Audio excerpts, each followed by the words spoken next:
Assalamualaikum warahmatullahi wabarakatuh. Kami dari kelompok 4, mata kuliah Komunikasi Interpersonal, kelas 4D, akan membahas materi mengenai Perception in Interpersonal Communication.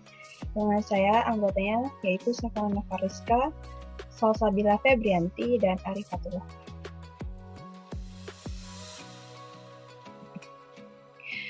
Yang akan kita bahas yaitu mengenai persepsi. Definisi persepsi dan proses persepsi. Definisi. Secara etimologis, persepsi atau perception berasal dari bahasa Latin, yaitu perceptio, dari percipere yang artinya menerima atau mengambil, menurut Alex Sobol. Menurut Bruno Walgito, persepsi merupakan suatu proses penginderaan, yaitu merupakan proses diterimanya stimulus oleh individu melalui alat indera atau juga disebut proses sensoris. Namun, proses itu tidak berhenti begitu saja, melainkan stimulus tersebut diteruskan dan proses selanjutnya merupakan proses persepsi. Karena itu, proses persepsi tidak dapat lepas dari proses penginderaan, merupakan proses pendahulu dari proses persepsi. Berikut ini bagian terjadinya proses persepsi.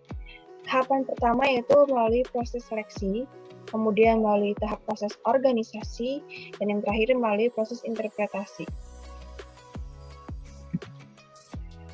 Proses seleksi. Setiap individu tidak bisa hanya fokus pada segalanya, jadi mereka memilih rangsangan yang dirasa signifikan.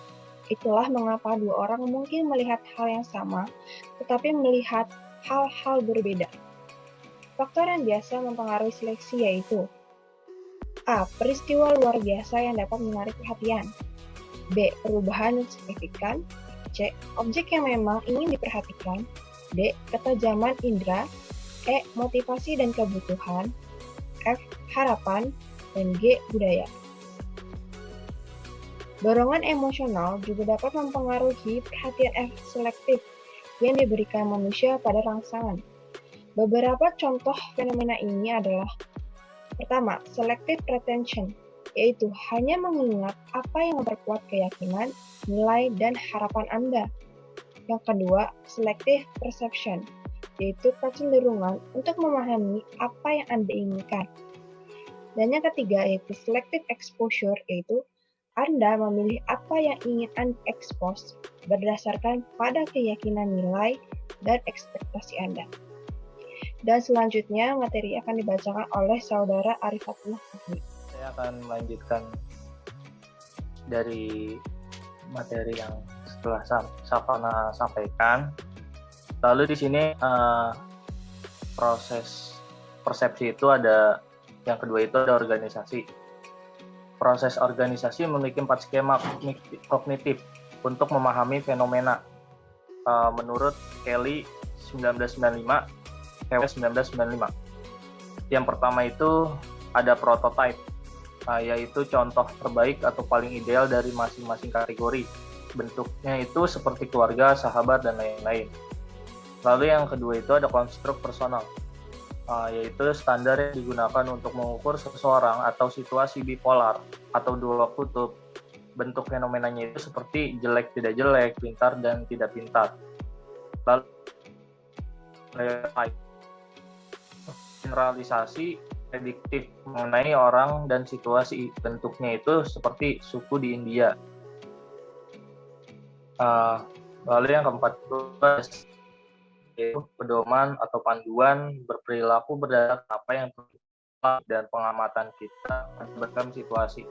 Bentuknya seperti kita bertemu dengan guru atau tidak bertemu dengan guru.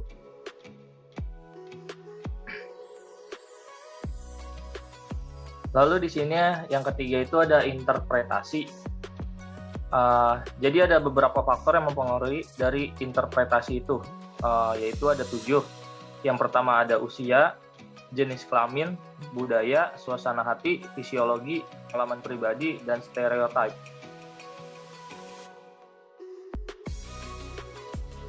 Yang pertama usia. Jadi semakin dewasa umur seseorang terkadang menjadikan interpretasi persepsinya lebih matang. Tak menutup kenyataan di mana usia muda dapat juga memiliki interpretasi atau seperti yang lebih matang di dewasa juga. Lalu yang kedua itu ada jenis kelamin. Laki-laki dan perempuan terkadang memiliki perbedaan interpretasi dalam segala sesuatu hal. Dikatakan perempuan lebih mengutamakan perasaan dan hati dalam membuat persepsi, sedangkan laki-laki dikatakan lebih mengutamakan penggunaan logika dan nalarnya dalam menginterpretasikan sesuatu. Lalu yang ketiga itu ada budaya. Budaya dan lingkungan yang selalu terjadi sekitar diri akan membentuk pola pikir bagaimana budaya perbedaan. Maka itulah dapat menjadikan hasil interpretasi setiap jadi berbeda-beda.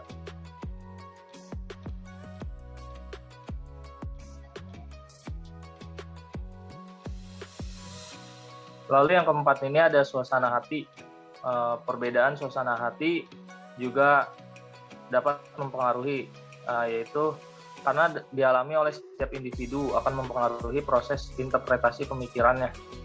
Lalu yang kelima itu ada fisiologi. Fisiologi atau kemampuan indera tubuh setiap individu dalam merespon rangsangan akan menghasilkan perbedaan interpretasi persepsi.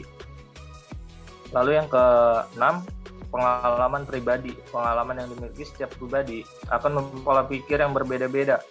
Setiap pengalaman yang pernah dilalui akan menjadi bahan pertimbangan seseorang melakukan interpretasi persepsinya. Lalu yang ketujuh, stereotip. Adalah generalisasi sedikit tentang suatu kelompok atau kategori yang mungkin juga mempengaruhi persepsi kita.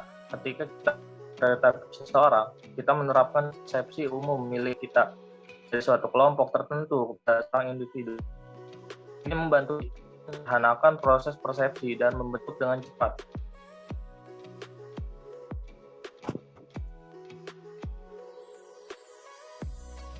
Selanjutnya akan dibacakan oleh Salsabila Febrianti.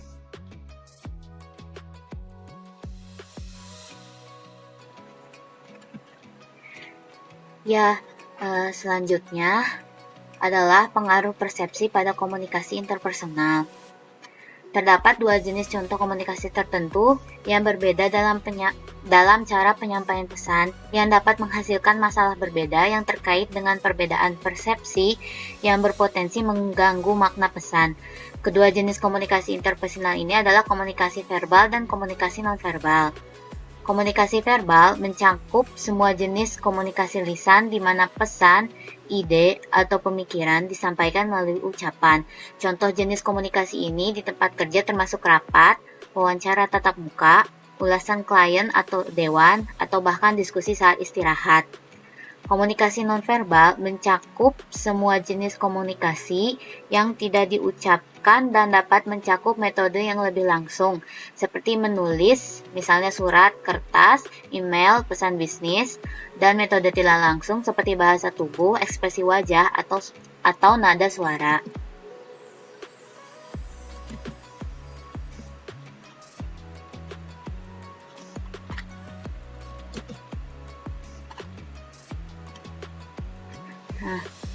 Persepsi di dalam proses komunikasi ini juga harus sangat diperhatikan, supaya kita bisa membagikan informasi dengan baik dan pesan yang diterima pada penerima juga tetap utuh, tidak mengalami perubahan makna. Pengaruh persepsi terhadap komunikasi interpersonal antara lain adalah sebagai berikut. Yang pertama, menimbulkan perdebatan. Terjadinya kesalahan persepsi dalam komunikasi dapat menimbulkan perdebatan antar individu. Hal ini tentunya sering terjadi dalam berkomunikasi. Karena itu, persepsi harus disamakan untuk mencegah kesalahan pengiriman pesan yang dapat memicu suatu perdebatan. Yang kedua, terjadinya kegagalan penyampaian pesan. Kegagalan penyampaian pesan dapat terjadi akibat sempitnya persepsi seseorang. Pesan yang seharusnya dapat diterima dengan baik ditolak oleh seseorang atau penerima pesan karena sejak awal ia memiliki persepsi yang berbeda mengenai pesan tersebut. Lalu yang ketiga ada perubahan informasi. Perubahan informasi ini hampir serupa dengan kegagalan penyampaian pesan. Perubahan informasi juga dapat terjadi jika seseorang memiliki persepsi yang berbeda. Yang berbeda adalah perbedaan persepsi pada perubahan informasi tidak dibahas pada saat itu juga, melainkan pada saat menyampaikan atau mengulang informasi tersebut kepada orang lain. Lalu yang keempat, timbulnya komunikasi kurang efektif. Ketika muncul perbedaan persepsi, hal ini menghambat efektivitas komunikasi. Untuk meluruskan perbedaan persepsi tersebut, dibutuhkan sebuah klarifikasi agar komunikasi berjalan dengan semestinya. Yang kelima, memicu terjadinya perselisihan. Bertumpuknya perbedaan persepsi dalam komunikasi menyebabkan terjadinya perselisihan. Kesalahpahaman dari perbedaan persepsi satu sama lain dapat menimbulkan sikap saling memusuhi. Yang keenam, mengembangkan sikap saling menghargai. Dengan adanya perbedaan persepsi dapat menciptakan sikap saling menghargai. Saat seseorang memahami bahwa persepsi setiap orang berbeda yang dapat terjadi karena bermacam faktor, ia dapat mencerna informasi dengan lebih baik terlebih dahulu sebelum menanggapi lawan bicaranya. Yang ketujuh, mengenal sudut pandang lain. Perbedaan persepsi juga dapat memunculkan cara berpikir yang beragam.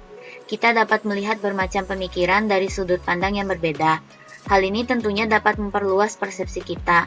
Tidak mudah untuk mengambil suatu keputusan hanya dari satu sudut pandang saja. Dengan mengetahui berbagai pemikiran atau persepsi dari sudut pandang lain, kita dapat mengetahui mana yang mungkin baik dan buruk bagi kita dalam mengambil keputusan. Lalu yang kedelapan, menumbuhkan sikap tidak judgmental. Saat kita memperluas persepsi kita dapat menerima bahwa persepsi tiap orang berbeda, sehingga tumbuh sikap tidak judgmental terhadap orang lain.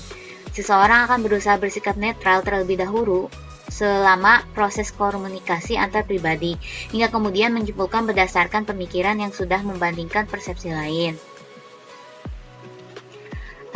Sekiranya itu saja yang dapat kelompok kami sampaikan mengenai persepsi dalam komunikasi interpersonal.